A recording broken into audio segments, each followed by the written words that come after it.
सभी को मेरा नमस्कार। आप सबों का इस कार्यक्रम में अभिनंदन। पूर्व निर्धारित कार्यक्रम के अनुसार आज दिनांक 16 अगस्त 2020 को पानी बचाओ जीवन पाओ कार्यक्रम के अंतर्गत श्री नितेश चरण दुआरी द्वारा प्रायोजित इस कार्यक्रम में पानी बचाओ जीवन पाओ के संबंध में मैं अपनी बातें आप लोगों के समक्ष रख रहा हूँ। आशा है आप सभी से मेरा सहयोग करेंगे। तो पानी बचाओ और जीवन पाओ, इसका अर्थ है कि पानी का संबंध जीवन से है। इसलिए कहा गया है कि जल ही जीवन है। तो क्या इसके कारण हो सकते हैं? जल का क्या महत्व है हमारे जीवन में, इसको पहले हम समझें। इस पर पहले अपना विचार हम लोग प्रकट करें। इसके बाद फिर जल संकट क्यों आया, किस कारण से आया, उसकी विवेचना करें। जल संकट को खत्म करने के लिए, कम करने के लिए क्या उपाय हो सकते हैं राज्य स्तर पर, राष्ट्र स्तर पर, अपने नगर में, इन सब पर हम लोग विवेचना करेंगे एक एक करके। तो सबसे पहले हम इसके प्रथम पायदान पर चलते हैं कि पानी को जीवन क्यों कहा गया। जीवन बचाओ, जीवन से क्या इसका संबंध है, क्या तात्पर्य है। तो सबसे पहले हम आपको सृष्टि की ओर ले चलते हैं।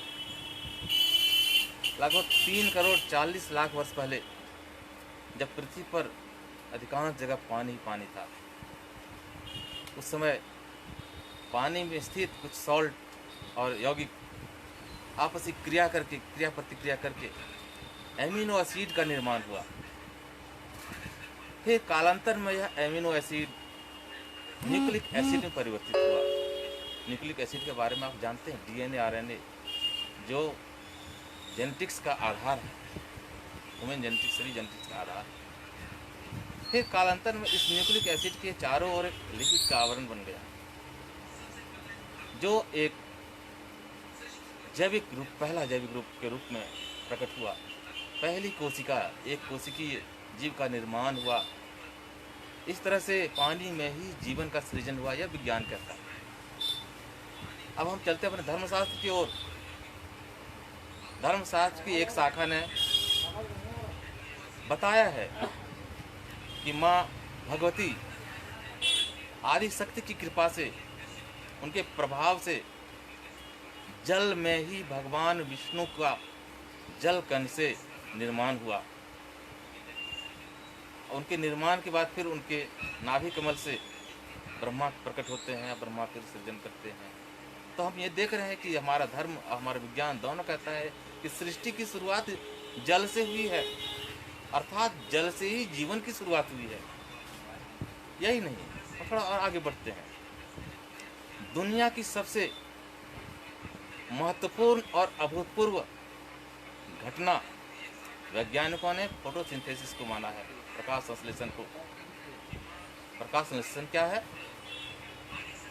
कार्बन डाइऑक्साइड गैस और जल, इन दोनों की प्रतिक्रिया से हरे पौधों के क्लोरोप्लास्ट में प्रकाश की उपस्थिति में, मुख्यतः सूर्य प्रकाश की उपस्थिति में, ऑक्सीजन और भोज्य पदार्थ का निर्माण होता है। और तीसरी सबसे महत्वपूर्ण बात ये होती है कि सौर ऊर्जा, जो रेडिएंट एनर्जी है, वह केमिकल एनर्जी के रूप में हमारे भोज्य पदार्थों में फिक्स होता है। और वही एनर्जी पूरे जीव जगत में संचारित होती है, उसी से हम सारा काम करते हैं। तो अब देखिए कि जल से ऑक्सीजन बना, वही ऑक्सीजन पूरे चराचर जगत में प्राणवायु के रूप में है। फिर जल से कार्बोहाइड्रेट का निर्माण हुआ, जो पौधों से हमें भोज्य पदार्थ भी मिलता है। और स्वयं जल, ये जीवन के 3 मूलभूत आवश्यक पदार्थ, पहला प्राणवायु ऑक्सीजन, दूसरा जल और तीसरा भोज्य पदार्थ और उसके साथ एनर्जी। ये तीनों ही जल से ही निर्माण होता है। जल के बिना ये नहीं हो सकता, असंभव है। इसके बाद और चलते हैं। सभी जीवों के शरीर में जितने भी जैविक क्रियाएं होती हैं, बायोकेमिकल रिएक्शंस होते हैं, सभी सभी में जल की आवश्यकता होती है, बिना जल के नहीं हो सकते हैं। डाइजेशन हुआ, रेस्पिरेशन हुआ, एक्सक्रीशन हुआ, सर्कुलेशन हुआ, जितने भी जैविक क्रियाएं हैं बिना जल के असंभव है। पर शरीर के प्रत्येक कोशिका में मेटाबॉलिज्म होता है, जैविक क्रिया है। मेटाबॉलिज्म के कारण मेटाबॉलिज्म का प्रोडक्ट जो है वह होता है प्रोटोप्लाज्म, जीव द्रव्य, जिसे जीवन का भौतिक आधार कहा जाता है। जल के बिना प्रोटोप्लाज्म का बनना असंभव है। तो इन सारे कारणों से जल को जीवन कहा गया है।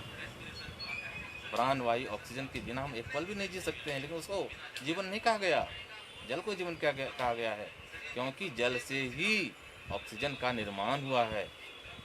फोटोसिंथेसिस ना होता तो आज ऑक्सीजन ना होता इस दुनिया में। तो अब ये देख रहे हैं हम कि जल हमारे लिए कितना महत्वपूर्ण है। पीने के लिए हमें चाहिए जल, जिससे सारी क्रियाएं संचालित हो। स्नान, सफाई और सिंचाई मुख्य उपयोग है।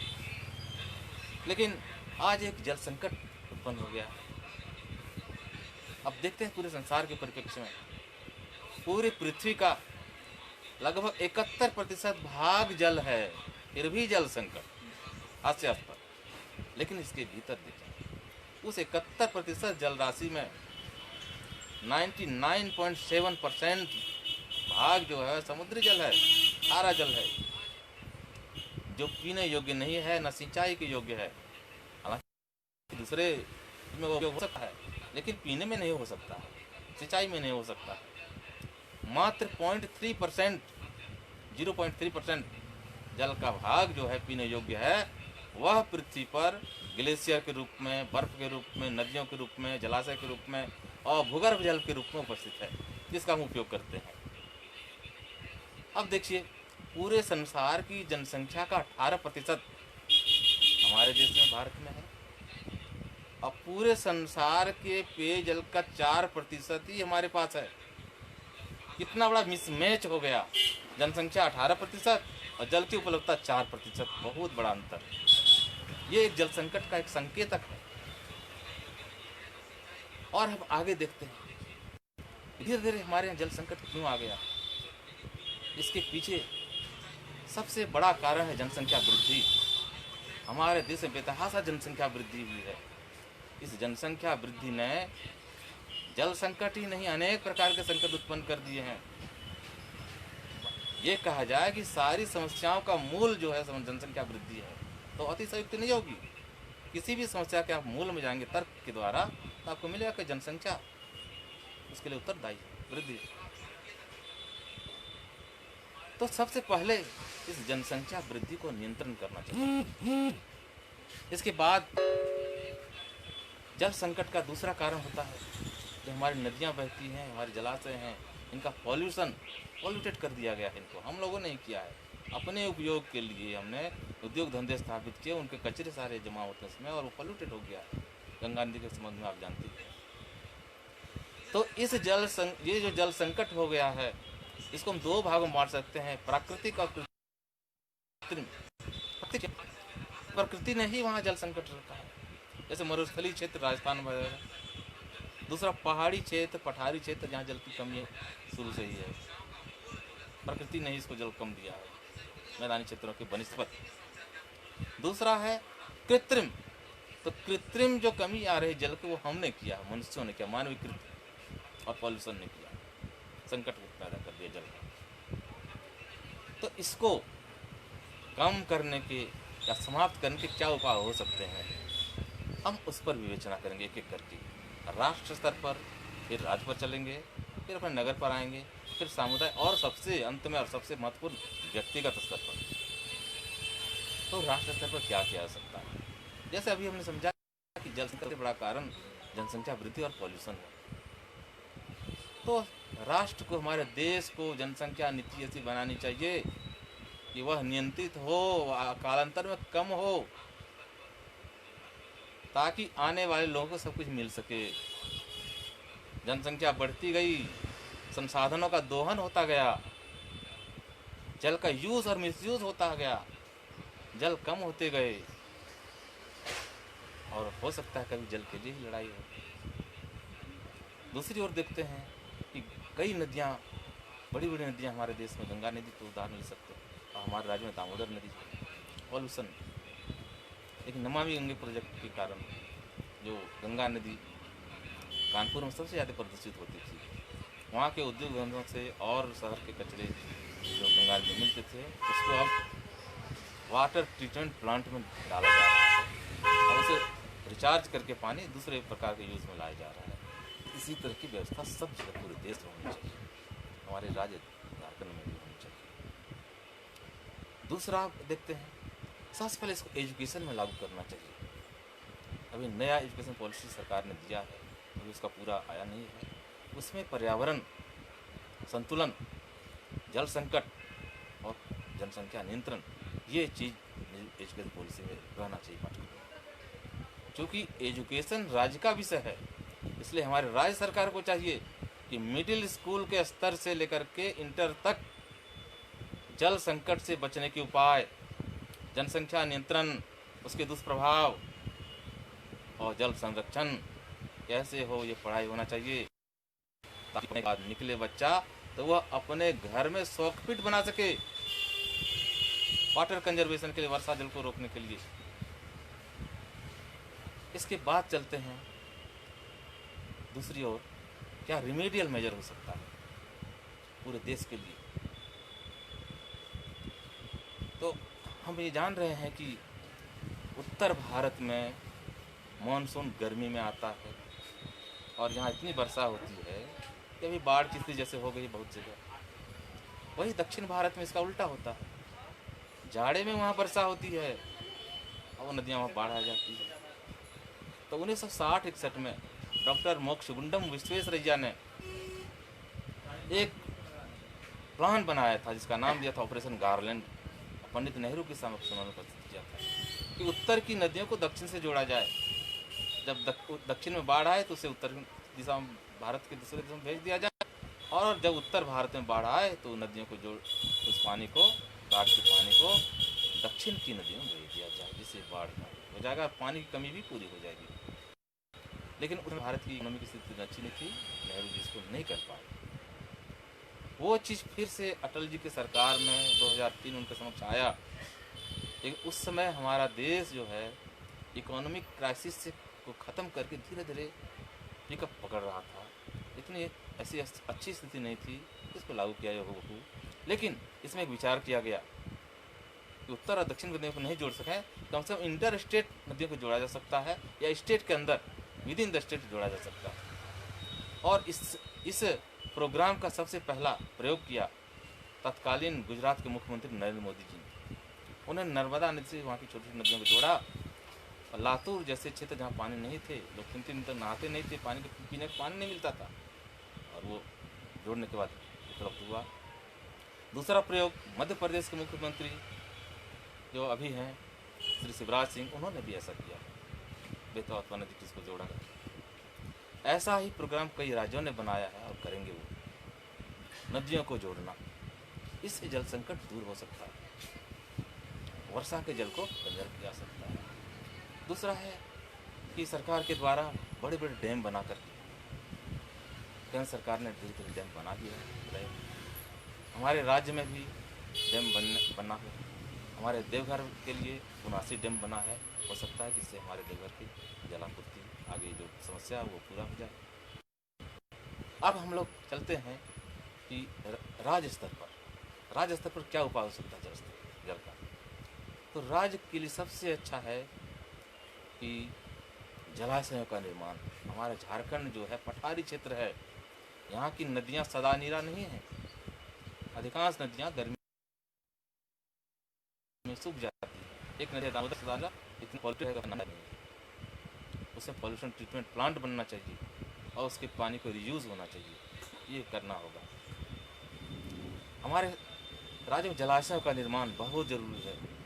जलाशयों के निर्माण से क्या तो वर्षा का पानी वहाँ कंजर्व होता है, एक दूसरा वो पानी लीचिंग करके ग्राउंड के अंदर जाती है, पृथ्वी के अंदर जाती है, उससे अंडरग्राउंड वाटर का टेबल बढ़ता है, पानी का स्तर बढ़ता है। इसके बाद हम आते हैं वर्षा जल। बस एक ही उपाय वर्षा जल का कंजर्वेशन कैसे हो। वर्षा जल का कंजर्वेशन के लिए हम अपने शहर में आ गए अंततः, तो देखते हैं सबसे पहले जलाशयों को। यहाँ पर कई जलाशय थे एक समय में। छत्तीसी में था, हिमा बांध था, उपना टीला में था, यहाँ पर हरिहरवाड़ी में। लेकिन कई जलाशय तो भूमाफियाओं के भेंट चढ़ गए, घर बन गए, वहाँ बिक गए वो। कुछ जलाशय हैं इतना पॉल्यूटेड और अतिक्रमित हो, जैसे जून पोखर देखिए क्या स्थिति है वहाँ की। हरिहरवाड़ी में मस्जिद के बगल में जो पोखरा है वहाँ देखिए क्या स्थिति हो गई है, इतना अच्छा पोखरा। तो इन पोखरों को जीर्णोद्धार होना चाहिए। जैसे माता बांध का हुआ, माता बांध भी इसमें पॉल्यूटेड था, वहाँ घर के नालियों से सारा कचरा जाता था, लेकिन लोग जागरूक हुए और वहाँ देखिए छठ भी होता, नहाते भी लोग। इसी तरह का दूसरा उदाहरण हमारा साहब पोखर, कचहरी जाने के दाहिने ओर, वो भी इसी तरह से कचरे का अंबार था। वहाँ के लोग जागरूक हुए और इतना अच्छा बन गया, वो देखने लायक बन गया। अच्छा वहाँ भी छठ होता है, लोग नहाते हैं, घूमने जाते हैं। तो जलाशय जो थे उनका जीर्णोद्धार होना चाहिए ताकि वाटर टेबल बना रहे।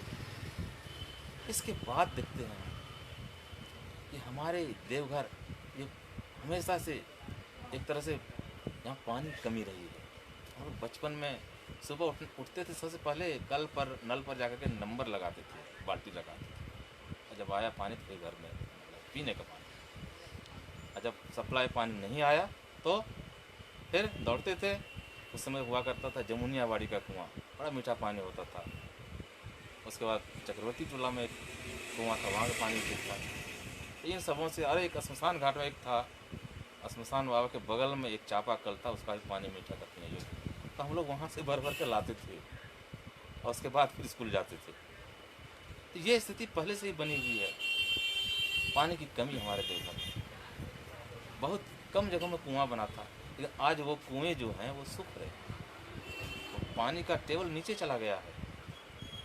यही नहीं, हमारे झारखंड में ये भविष्यवाणी की गई है कि 2050 तक यहाँ का वाटर लेवल जो खत्म हो जाएगा, भूगर्भ वाटर जो समाप्त हो जाएगा, जैसे 2 साल पहले चेन्नई में हुआ, यहाँ का भी भूगर्भ वाटर समाप्त हो जाएगा।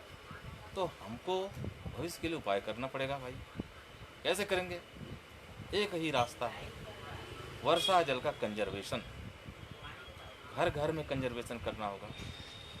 उसके 2 उपाय, जिनके घर में कुआं है, सूखा है, उन घरों में छतों पर जो बारिश का पानी जमा होता है उसको एक नाली से निकासी करें और पाइप के द्वारा। ऐसा हमने देखा था दिल्ली में, बावड़ी का निर्माण, वो लोग कुआं बना के रखते हैं, सारा वर्षा पानी में डालते हैं, और जब पानी की कमी होती है उसी से कपड़ा साफ, नहान धोन सब करते हैं। तो ऐसा करना होगा हमें देवघर में भी, जिनके कुआं करना होगा। जहाँ कुआं नहीं है वहाँ एकमात्र रास्ता सॉकपिट बनाना। प्रत्येक घर में जहाँ जगह है सॉकपिट बनाना। सॉकपिट वैज्ञानिक तरीके से बनाना चाहिए। इसके लिए सबको जागरूक करना होगा। एक तो प्रशिक्षण है एजुकेशन के द्वारा, लेकिन वो शिक्षित होकर देर में आएंगे वो, लेकिन तब तक के लिए क्या किया जाए? तो सामुदायिक प्रशिक्षण बहुत ज़रूरी है सॉकपिट बनाने के लिए। उसके लिए कोई संस्था करे, नगर निगम के द्वारा हो, प्रत्येक घर में। तो हालांकि सरकार के द्वारा घर बनाने के लिए जरूरी कर दिया सॉकपिट बनाना होगा, लेकिन फिर भी लोग नहीं बना रहे हैं। लेकिन दोस्तों, ये बनाना बहुत ज़रूरी है, सॉकपिट बनाना बहुत ज़रूरी है। सॉकपिट बनावें आप लोग और वर्षा के पानी को कंजर्व करें, ताकि आने वाले समय में पानी की कमी आपको नहीं पड़े। ये सबसे बड़ी ज़रूरत है।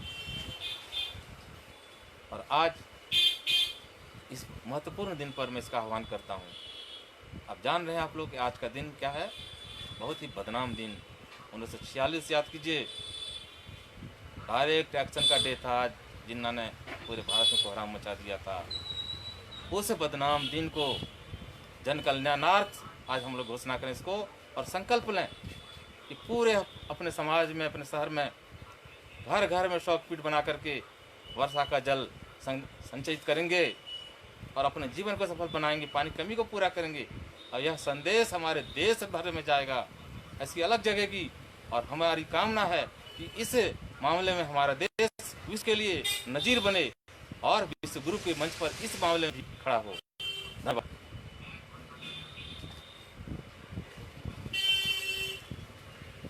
यह चैप्टर समाप्त हो जाता है।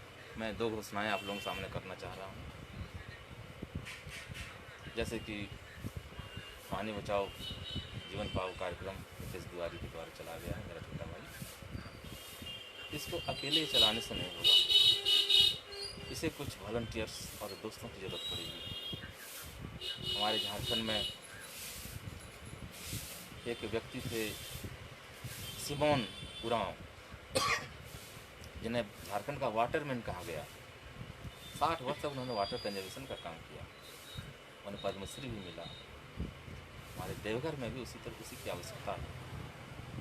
नितेश ने जब पीड़ा उठाया है तो मैं इस कार्यक्रम को एक संस्था के रूप में परिणत करूंगा, एक कोऑपरेटिव सोसाइटी बनाऊंगा मैं, और यह उसकी सहायता से लोगों को जागरूक करेगा, प्रशिक्षित करेगा। तो मोहल्लावार एक विवरणी, एक लिस्ट बने, किसके घर में कुआं है, उन घरों में व्यवस्था, जहाँ पर सॉकेट नहीं है उसकी विवरणी, सॉकेट बनाने की व्यवस्था, जो भी इसमें लगे, इंजीनियर, आदमी, सामान, सबकी व्यवस्था की जाएगी। तो मैं ये एक पहली घोषणा एक कोऑपरेटिव सोसाइटी इसके लिए बनाऊंगा, जल संरक्षण के लिए, नितेश के माध्यम से। दूसरा, अपने समाज के लिए, अपने समाज की ज़रूरतमंद महिलाओं के लिए मैं एक कोऑपरेटिव सोसाइटी बनाने जा रहा हूँ, जिसमें समाज की ज़रूरतमंद महिलाएं और प्रगतिशील महिलाएं रहेंगी। तो इसके द्वारा उनको आत्मनिर्भर बनाया जाएगा, ताकि उन्हें बाद में दिक्कत नहीं हो। ये मेरी इच्छा है, तो मैं इसे करूँगा। सारा चीज़ तैयारी कर लिया है। समाज में कोरोना फैलने के कारण मैं थोड़ा सा पीछे हो गया था, लेकिन मैं अब करूँगा। ये कहते हुए सबों को नमस्कार, धन्यवाद।